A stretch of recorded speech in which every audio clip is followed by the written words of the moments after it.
Hi, I'm Stan J from Mandolin Brothers, and this is pretty rare. This is a John D'Angelico Neapolitan, and people say roundbelly because it's got a round back, mandolin, and it is from approximately early 1930s, and it is absolutely gorgeous, but it has some inconsistencies that make it a little bit less than a great player, one of which is the action is fairly high.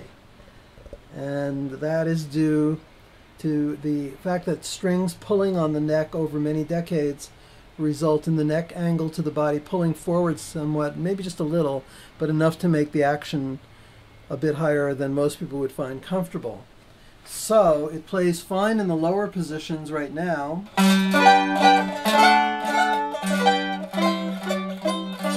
But if you start to get into the higher positions, like 5th fret and up,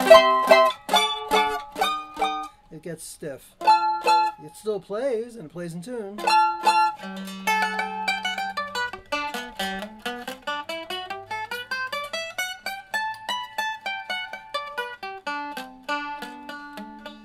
Another thing is that we were unable to keep the 7th of the 8 strings in tune, so we detuned the 7th, and all you're hearing is the bottom string. There might be something going on with the tuning gear, but that is not determined yet. One would have to have a repair person tell you.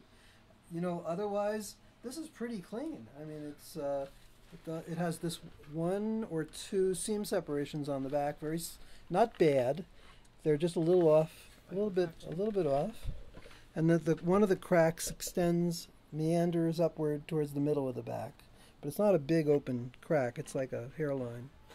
And it's missing its slide-on scallop tailpiece cover, but that's not incredibly rare. We don't have any extras to give it, but that can probably be found because so many tens of thousands of instruments had them.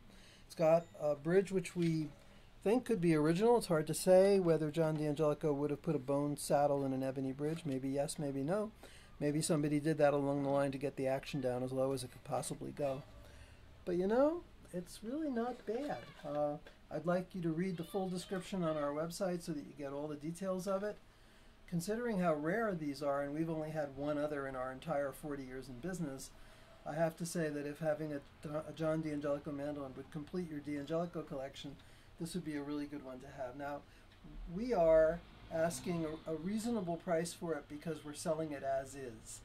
And it has a period chipboard case that could be the original, but it's certainly from the period.